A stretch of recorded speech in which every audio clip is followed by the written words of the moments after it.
Yo, what's up guys? For today's video nga pala, magana tayo ng aircon repair guys. Ano to, window type na carrier, 1.5 HP guys. So, ito nga pala, hinihinang natin siya guys kasi nagkaroon siya ng leak dito guys. Kakaano nga lang pala natin ito, kaka-reprocess pa lang natin ito, system reprocess guys. Pero ang nangyari dito guys, 1 week pa lang guys or 2 weeks nagkaroon siya ng leak guys. So ang nangyayari dito guys, pagka tinatakpan natin yung leak guys, lumilipat lang siya sa ibang parts. So ayun, tamang hinang tayo dito guys. Tapos i-testing ulit natin kung nalamig na ulit yung aircon unit guys. Pagka yung aircon unit nyo ganito na inaabot na ng system reprocess guys, ano na lang to, mag-ready na kayo ng panghanda ng pambili ng brand new guys. Kasi syempre, ano na lang to, hindi na rin siya ganun tatagal. So, habang wala pang pambili, mag-ipon-ipon na guys para magpalit na kayo ng ibang unit guys. Kasi wala na talaga to. So,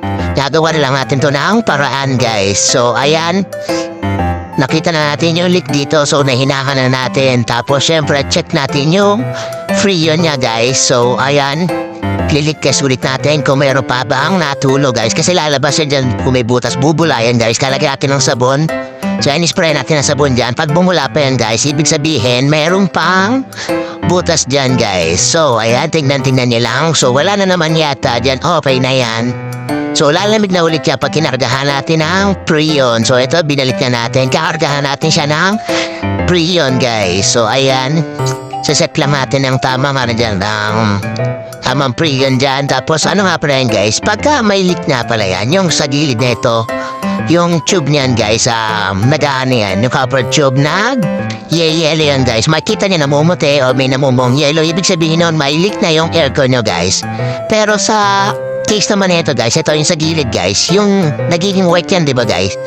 Guys, ano siya, nag-moist na siya. So, ibig sabihin nun, wala na siyang leak guys, kasi wala na siyang yellow yan dyan, di na namumuti. Tapos, malamig na yung buga ng unit natin ng carrier window type natin guys. So, ayan, 1.5 HP guys, yan, carrier yan. So, okay na, malamig na ulit. Sana tumagal siya guys. Kung hindi, need na bumili ng bago.